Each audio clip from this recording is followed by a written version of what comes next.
Hello and good afternoon, everyone. Welcome to our next series on unconditional love. Today, we are going to be talking about the effects of white supremacy.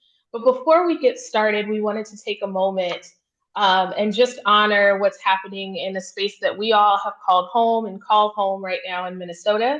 I think it's incredibly important for us to do this as we talk about white supremacy as a structure, as a system, as a belief to talk about the harm that's coming today towards Somali immigrants in Minnesota, as well as the immigrant refugee population, Black migrant population in Minnesota that's been directed by the President of the United States, as well as folks internally who have decided to use this moment as a time to air out grievances. We want to just send love and light to those communities, as well as let them know firmly that Grafted Roots stands with them and stands against this type of hate. And we will be fighting back in whatever ways we have possible. And so we want to support you. We are here with you, and we are fighting with you and alongside you. So as we get started in this work, we just want to be as transparent as many of us may be feeling lots of angst as we get into this work, and white supremacy is at the root of that. So let's begin.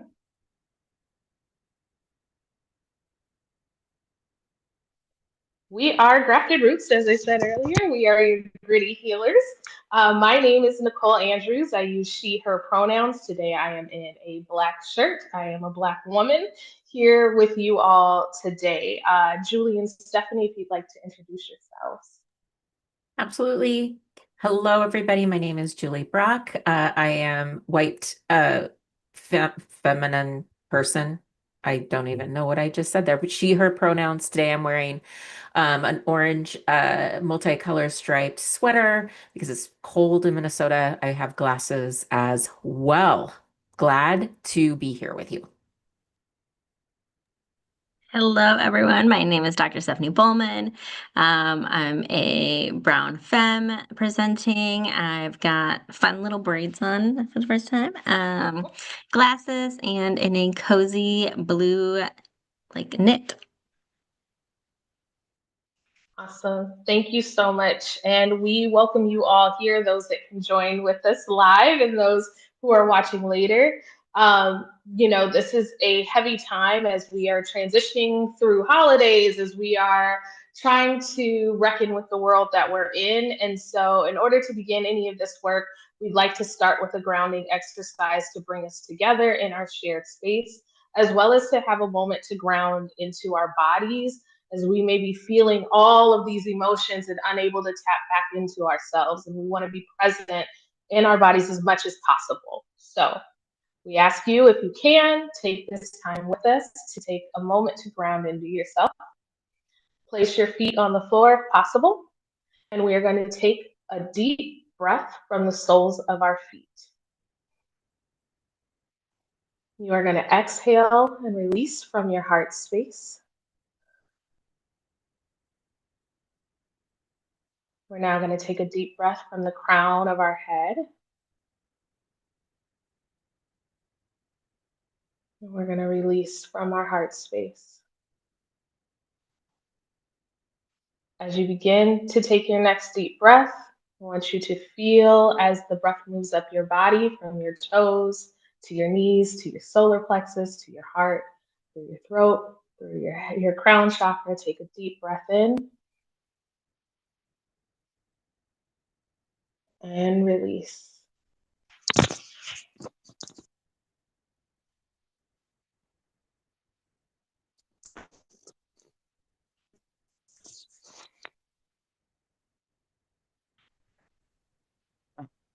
So, what is unconditional love? We want to, put this in at the beginning of all of our unconditional love web series to really remind us and ground us into what we're talking about here. So, unconditional love is not romantic or performative. It's a practice of being rooted in equity. And we define that as every being has inherent worth, reciprocity, what we give, we receive, and humanity. honoring that shared divinity and dignity between us. Unconditional love is not a feeling. It is a way of being that cannot coexist with systems of domination, systems of oppression, right? Unconditional love thrives through deep knowing, connection within, and trust in intuition. We're going to ask you to reflect on this prompt. Where in your life are you practicing conditional love? Love that requires performance, productivity, or perfection.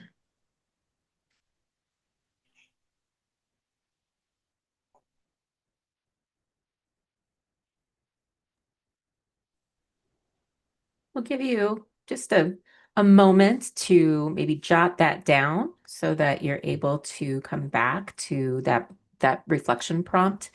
I think sometimes I have conditions with the animals in my family who at 4 a.m. decided to pop the plates off of the counter so that they shattered on my kitchen floor. So, so good. So as you continue to reflect on where perhaps you are practicing conditional love, and again, this is an observation. We want to observe where we are in these conversations from a place of compassion and love versus one of judgment that might invite blame and shame in. Because this is a big conversation that we're going to be having today. Because we're talking about our experience with whiteness and white supremacy, and we want you to understand that as you go through this, you're always at choice, learning at choice. But we are going to ask, for you to consider what your experience with whiteness is. We're going to ask that you can think about this work as your own individual growth, and that your individual growth does contribute to the collective. We're going to be breathing through discomfort because there's going to be times where maybe your ego voice might come up or your defensiveness might come up. And we ask that you take those as opportunities to breathe. I call it a challenge pause, where I'm like, ooh, that hit something. What's at stake? And then please take notes on items of reflection, points of contention, and affirmations. And do remember that, we are live streaming this. You can always come back to these webinar series, and they are also available through our Grafted Roots web platform as well. So the reflection prompt that we'd like to give you a little bit of time to think about is, when I hear white supremacy, what do I think and feel, right? Really dial into those feelings. I know when I started doing my own individual work as a white woman, I would hear white supremacy and automatically my defense would come up and go, but I'm not a, right? I'm not a fill in the blank. And now when I hear white supremacy, I'm like, yep, I am part of that system. And there are places where I do uphold that. And I'm conscious of it. So think about, when you hear white supremacy, what do you think and feel? How do you identify it with it? And how do you distance yourself from it, whether that's just or unjust? That's again, those are some deep learnings that we all need to face. And there are definitely places in my life where I can see that in the not very distant past, where I have unjustly held up principles within the white supremacy system. And I need to grapple and do better going forward. So just take some time and reflect. When you hear white supremacy, what do you think and feel? How do you identify with it? And how do you distance from it, whether that is just or unjust?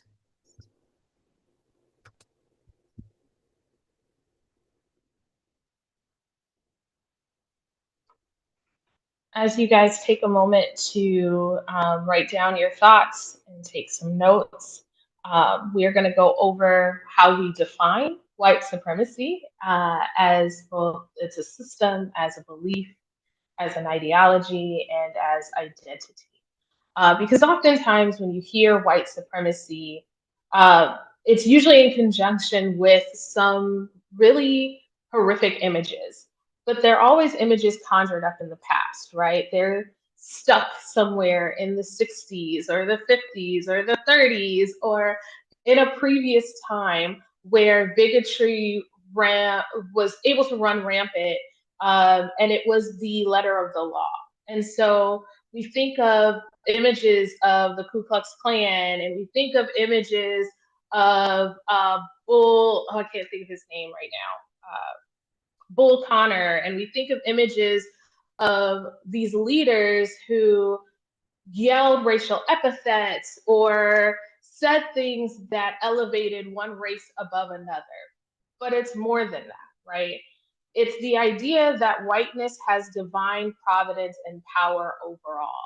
And whiteness just not as a race or a racial identity, because we know that folks who weren't originally, quote unquote, thought of as white, that weren't considered part of the dominant identity. These are immigrants from Ireland or from Italy.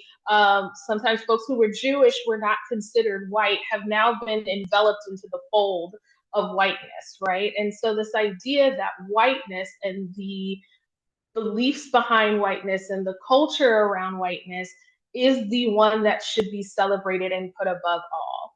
White supremacy encompasses patriarchy, racism, ableism, anti-queer, anti-trans. It's the isms and the schisms and the phobias associated with our human identity. So when we start to think of those things, they come out of the framework and the system that white supremacy upholds. And then how it can show up in identity is in our own personal beliefs, right? Even though we may be intersectional, we may have other pieces of us that are layers that don't align with white supremacy in terms of the eugenics of it all. It doesn't mean that we can't uphold other parts of it. So there's internalized racial oppression. So this is the idea of internalized anti-Blackness, internalized feelings of hatred towards self or others. And then there's the internalized racial superiority. I am better than because of this identity marker.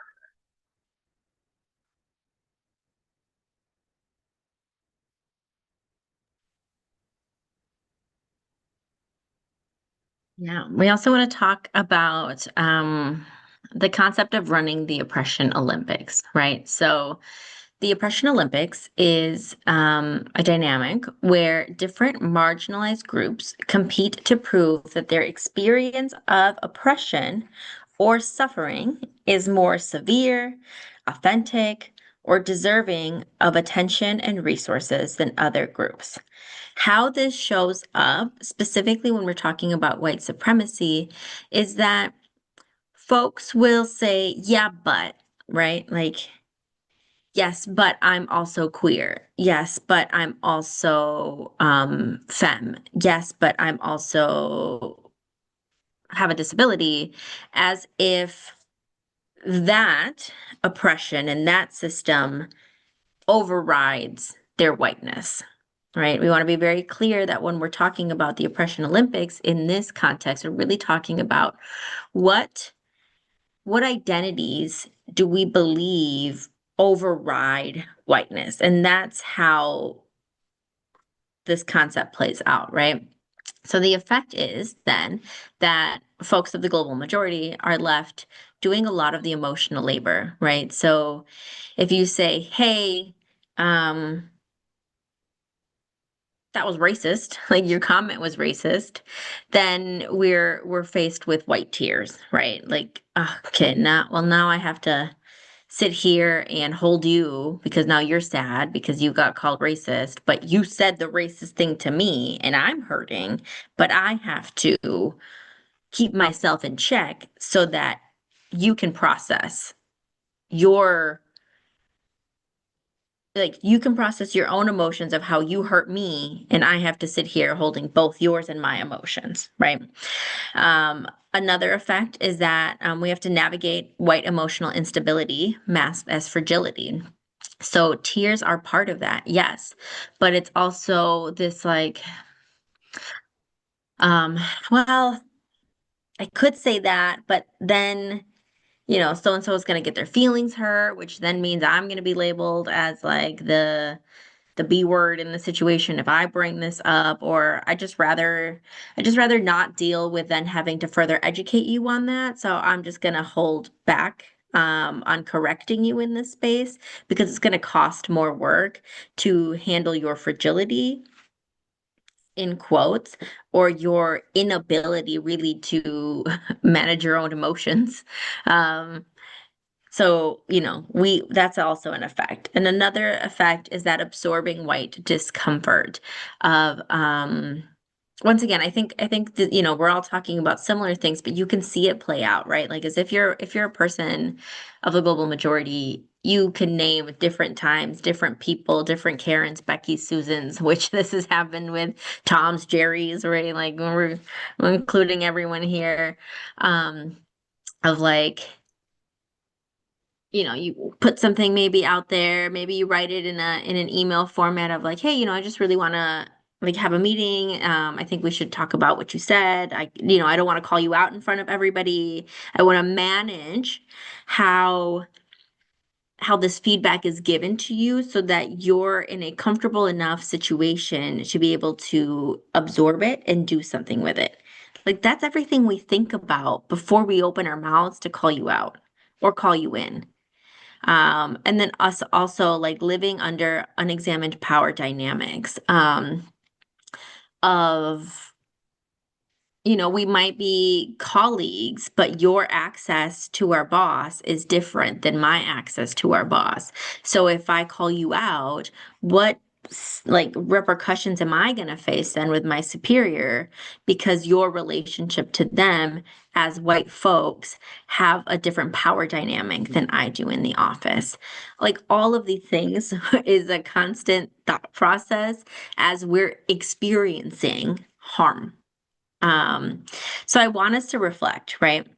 Where have you seen communities compete instead of collaborate? So think through yesterday I was at a workshop and our speaker said, think through your Rolodex. And there's a bunch of 18-year-old and they're like, for those of you who don't know what a Rolodex is, but let's think through our Rolodex here of examples of situations of events in our lives. Where have you been in or participated in communities in which you've competed for in this oppression Olympics of like, well, yeah, but, and I've also faced hard times and I can't be a racist because I grew up poor, right? Just think through that. That doesn't mean you're a bad person, right? I think that's another thing here. It doesn't mean you're a bad person. It just means you messed up. Let's recall those. I want us also to think about let's shifting our behavior then, like moving forward. Now What are you know, there? Okay, there she is. Are you back? Mm-hmm. did I go out? Perfect. You did, but you're back now. Okay. Where did I get through the reflection piece?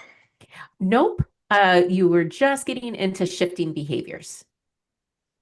Oh, Okay. I heard all of what Stephanie said. So we may have a doubling up of things. Oh, so that's interesting. Okay, well, I'll start with shifting behaviors. And Okay, hey, that's everyone, this welcome to the live where we are fixing tech as we go. Okay, so we're going to start with shifting behaviors, right?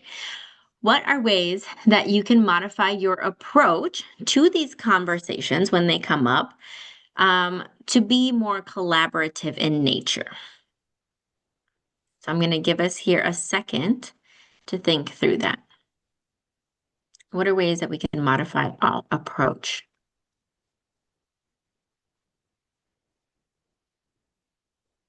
Before we move on, I just really want to sum up this page with saying that the Oppression Olympics is strategically put in place because it keeps us talking about the acts of oppression instead of collectively organizing to talk about the oppressors. Because once we name the oppressors, we can work on the harm. But if we're in this cycle of just look at all of the ways that I'm oppressed, and we're not taking a step out to look at who's doing the oppression, we can't fight this together.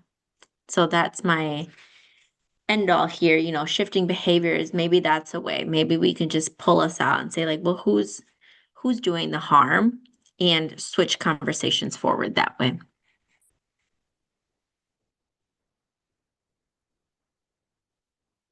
Which is really a great segue into this idea of deconstructing and disconnecting from anti-Blackness. So when we think about anti-Blackness, this is this both conscious or unconscious belief in which there is deep centering of anti-Black within our our environments, within our conscious and unconscious belief systems. And it shows up in all sorts of different isms of racism. It can be colorism when we think about the shades of color, texturism when it comes to our hair, featureism. But anything, really what this is that anything that isn't Eurocentric markers of beauty are pieces in which uh, there is a sense of anti-Blackness, right? Um, and when we start to think about um, moving forward collectively, if we can't move forward with our belief system that is grounded in anti-Blackness, because what that does is it very much holds up all of these systems of oppression that are based in whiteness. And in addition, it then compounds the amount of, what am I trying to say, of harm, there's the word, that our Black folks carry. So when we think about social justice, we have to consider how much anti-Blackness has taken from our friends of color, of our Black friends, when they are trying to stay in the fight. Right. And so things when we say, well, wait a second, where are you? Like, I mean, we're the Black folk. Isn't this good for them? And they're there. They're still holding us up. When you start to look at our voting demographics and our exit polls, it's Black women who continue to hold up the fight, and yet they're not getting the attention and the praise that they deserve because of this internalized anti-Blackness. And so it just is really important for us to make sure that we are very aware what our relationship is with anti-Blackness.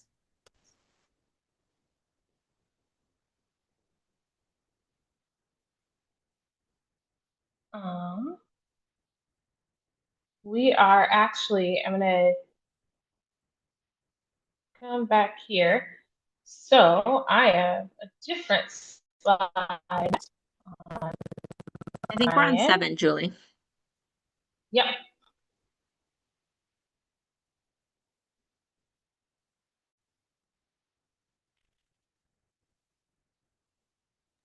What is happening? It All I did was just made a big advance. jump up. It made a big jump up. And so as we are sorting through the jumps that are happening, we want to be really clear about anti-Blackness being, again, not just a belief system that Black people are inferior and incapable or dangerous or scary or all of the bias and stereotypes we've learned. It's also for folks who have melanated skin and are having discussions around, is it too melanated? I don't want to be associated with the darkest of the dark people because that is something that is deemed wrong or bad. And so as we start to disconnect from these systems, what is bad about it? And we need to be recognizing, what do I think about it? What are the narratives? What are the stories? What are the things that I've made up in my head around darker skinned and phenotypically African features of people? What do I think that means about whether someone's capable, whether someone can be successful, whether someone's articulate enough, whether someone is worth love, worth my experience, worth my time? And so those are the things that we are starting to like pull apart as to who gets to have a seat at the table and who gets to have power. And so the next part is like, how do we heal from that? How do we reconcile that? What are the tools that we will pick up and move forward as racially as a whole people? How do we start to disconnect from that idea of anti-Blackness? Well, it starts in changing our narratives. Like our first thought doesn't have to be our last thought, right?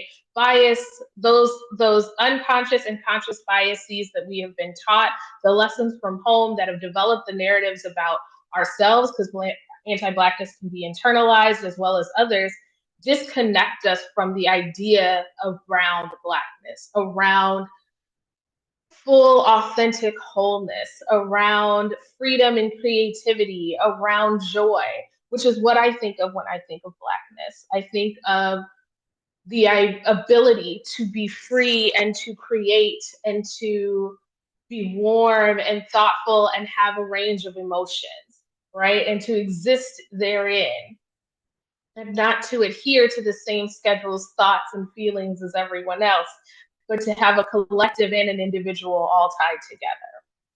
Each time you have an encounter where you can start to shift these narratives about people, about a group, about folks who identify within that Black community, you start to tell yourself a new story. It starts to heal this idea of anti-Blackness. Being in relationship and building coalitions with others, taking our place in systems that are against anti-Blackness. We need to stand alongside folks who are doing this work. The deep internal work to discover, analyze, and change those relationships we have with people. Let's make sure we have folks we are connected to, that we are listening to, that we are surrounded by, that can give us differing perspectives. We are engaging and partnering with those who are deeply rooted in their Blackness. And lastly, what we can provide is some healing, knowing that we all have an inner child, right? That we are constantly trying to heal from all of the hurts and all of the traumas and all of the life's experiences. This inner child has also been told a story of Blackness, what it is and what it isn't. And that person needs us as well to sit with them and to help share our new perspectives, our learned perspectives with them, and heal them as they are starting to unstitch themselves from lies that may have damaged them.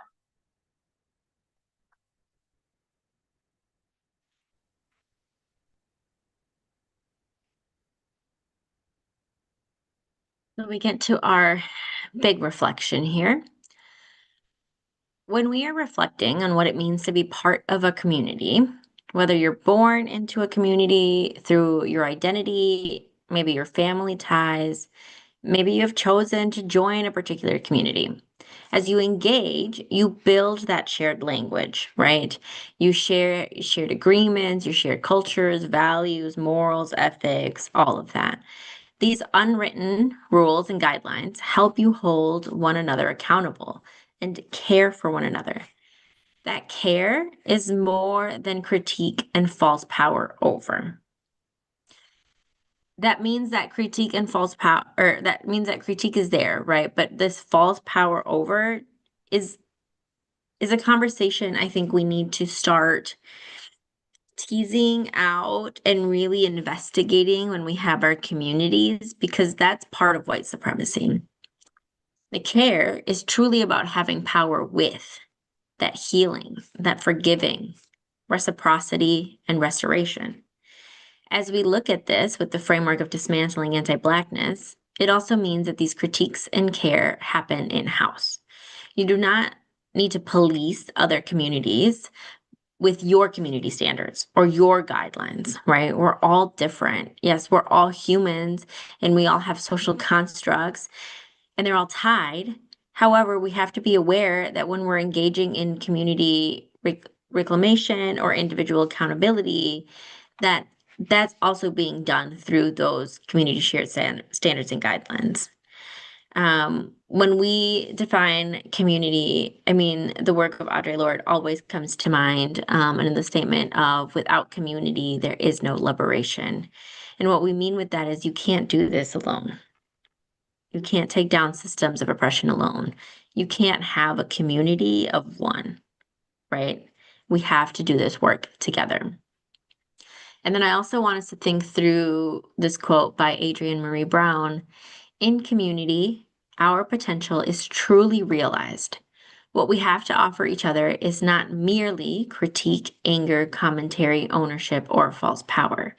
We have the capacity to hold each other, to serve each other, to heal each other, to create for and with each other, to forgive each other, and liberate ourselves and each other.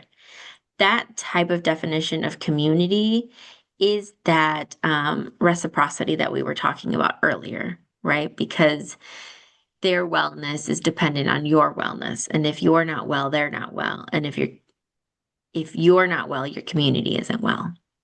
So I want us to take 2 minutes here to do this reflection prompt. How does anti-Blackness show up in your community spaces? What are the ways that you challenge it? What do you need in order to challenge it? Do you need skills, knowledge, support, just the audacity to do it? So let's just take 2 minutes and be very, very honest about how does anti-Blackness show up?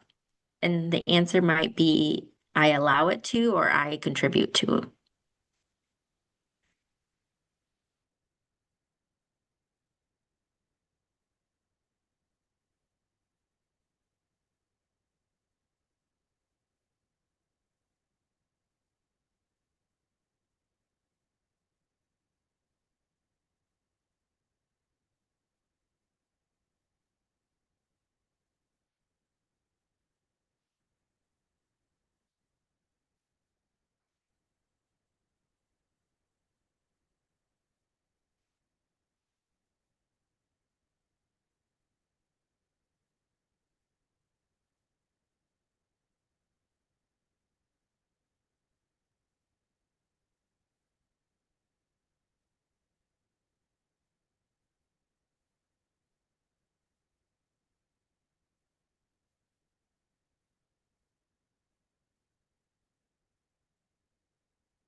So as you finish up your journaling, um, another place that we want to think about is Hold on, Julie. algorithms. Okay. You're really quiet. Oh, interesting. Huh. How There about you now? go. Yes. I don't know what I was standing back. That's why. Okay. So when we start to think about you know, unpacking our relationship with white supremacy and with anti-Blackness, one of the things is to think about the effects of how media perpetuates stereotypes and erasure, or even how the news comes across and how that can be skewed, how data, when we think about research, how often the global majority is underrepresented in data sets. So just really thinking about those unconscious ways that we ingest this information and starting to become aware of the type of media we consume. Look, I grew up as a kid of the 80s. I know a thing about stereotypes and tokenism, right? And we really need to think through now, where are we consuming information? So one of the things that I ask of you is like, have you examined your algorithm lately? Who are you consuming? is it representative of the global majority or is it not? What are ways that you can get critical about who owns what you are consuming, who's in it, what's the story that they're trying to tell, and based on that, how does it shape your worldview? So the reflection prompt that we have here is, how do you consume media? What are the stories or narratives that reinforce stereotypes, bias, and assumptions? And I would add on, and what are ways that you can expand your algorithm? What are ways in which, through this critical lens, can you start to increase the amount of Black owned or global majority owned uh, content? Really start to think through, where are you getting your information and is it representative of the global majority?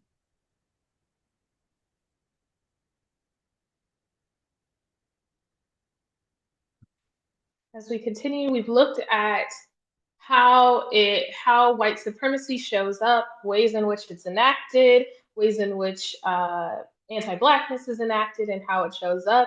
But what are the effects? What are the effects of whiteness? How does it impact folks on a day-to-day level?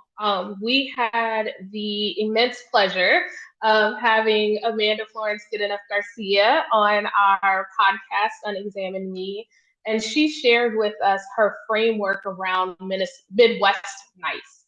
And it's this concept of that helps us understand the impacts of whiteness. And in her framework, she talks about Midwest nice, not nice, and nice rage. And we're going to talk a little bit about what these different spaces look like for us and how people then move through them. But we encourage you to go back and read more from Amanda Florence Goodenough Garcia, as well as go back and listen to our podcast as we talk about it. But when we are starting to feel these impacts of this Midwest, whether it's not nice, not nice, or nice rage, we see that politeness is often valued over truth.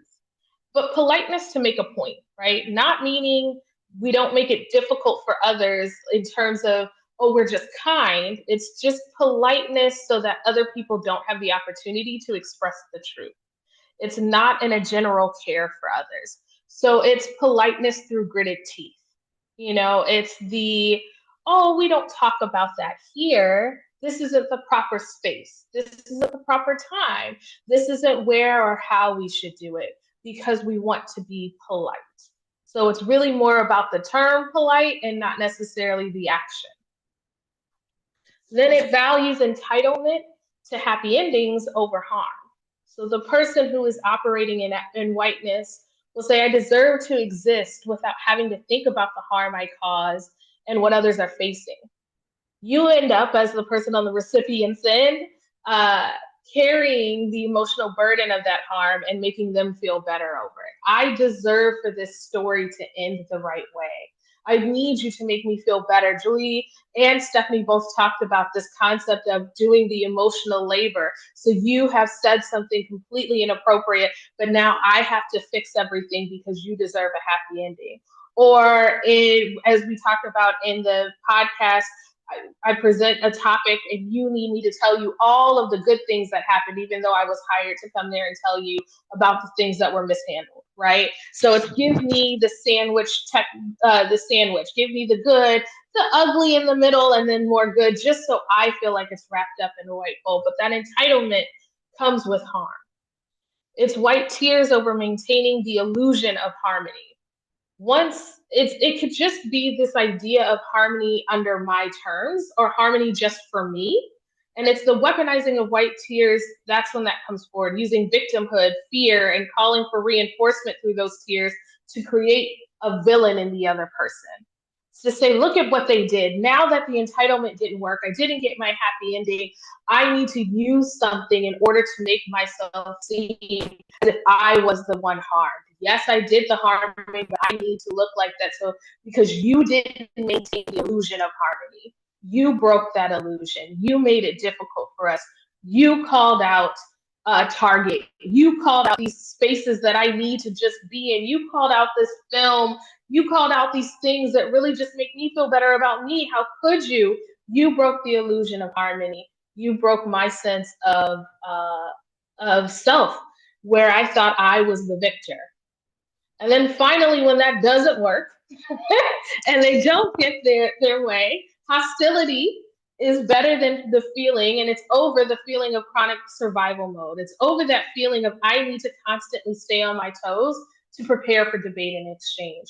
I would rather be hostile to you than have to think about the language I'm using and how it can hurt others. I'd rather be hostile to you than have to think about my actions before I take them, right? I will meet perceived aggression.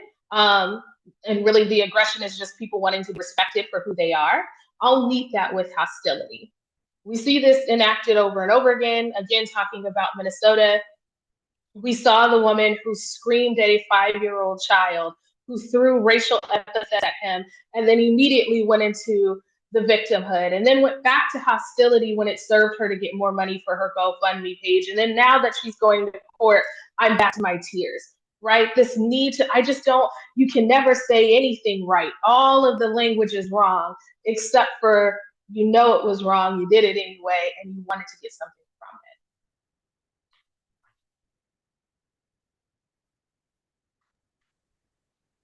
it. Yes, all of that. And we participate in all of that, right? I want us to understand that we all participate in those frameworks. And so we have to go through and unstitch ourselves from the stitching of white supremacy, right? So we can have a whole nother episode on social systems and how they're created, but we've all been stitched in to white supremacy one way or another. And so you need a seam ripper to yank that off, to disconnect yourself from those habits of what we call faux freedom, which white supremacy is one of them. And so, how do we do that? We reclaim spaces, right? So that means when you're in a group, when you're in your community, it might not be in your community, it might be at work, and someone says something that's inappropriate, you call out. You say, hey, that's inappropriate language for X, Y, and Z. You don't have to educate, but you just need to reclaim that space, as this is not a place in which you're going to be able to behave that way. And especially if you are in a position of privilege, that's your job, right? To call that out. If you don't catch it and someone in a position who doesn't have power calls it out, it's your job to back them up in whatever way format. But we have to reclaim those spaces and to unstitch it from white supremacy. We need to create community and leadership that is founded in anti-Blackness, right? Ensuring that our community and our leaders understand what that means. And we're not talking about anti-racist, because that's a whole nother platform. What we're really talking about is, what does it mean to create a pro-Black space? What does it mean to uphold Black folks? To not only put them in positions of power and then undermine everything they do, but support folks so they have the resources to move things forward. We need to engage in energy reclamation. So white supremacy takes and takes and takes. It is a vat. It's empty. It will just pull consistently at your energy. And so there are times, and I'm not talking about fighting it, right? Because fighting it is actually good energy. What I'm talking about is letting it take from you, giving up, saying, well, that's white supremacy. What can I do? right? You're giving it your energy because you're not fighting against it. By standing up to white supremacy, by standing up to whiteness, by confronting, combating, calling out, calling in, that's you claiming that power and that energy and that sovereignty back into your space and say, no, I'm not going to participate in that. I will not be apathetic in this movement, right? That's you reclaiming your energy. We also want to talk about honesty is accountability, not brutality. So when we call out, it's being called out in honest and truthful ways, right? We're not out here to slander folks, but it has to be truthful. And I'm not saying that honesty and truthful isn't kindness and niceness, right? Those two things aren't synonymous. But we have to ensure that when we're holding folks accountable, when you're holding yourself accountable to that situation, you're doing so because there will be changes moving forward. You're not doing it as a performative pattern. So what do? We notice the patterns, right? What's showing up, what's consistently showed up. We disrupt and interrupt harm, especially if you are in a position of privilege. And we want to consistently denorm and decenter whiteness. So once again, we're not talking about whiteness and white supremacy first. We're talking about the effects of that for communities of the global majority first, and then whiteness, white tears after we ensure folks are safe and out of harm's way.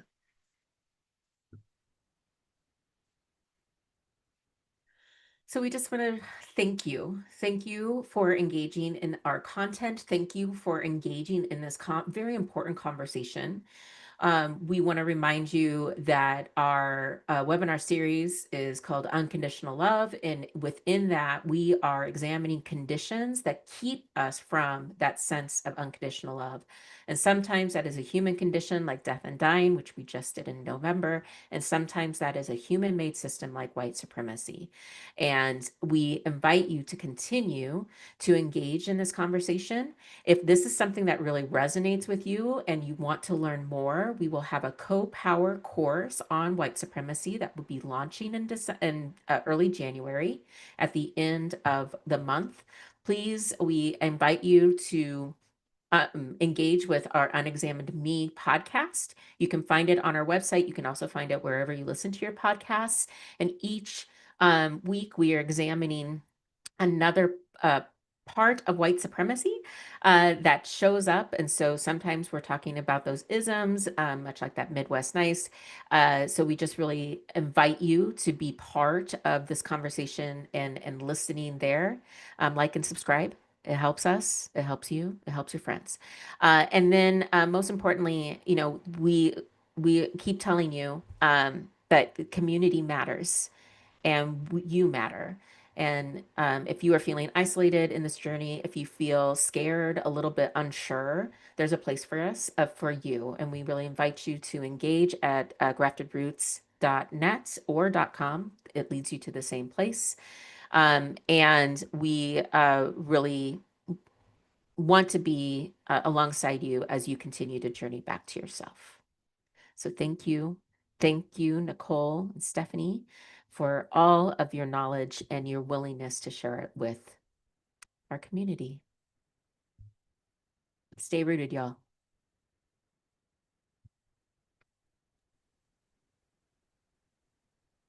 You let us know when we're out of live and out of recording.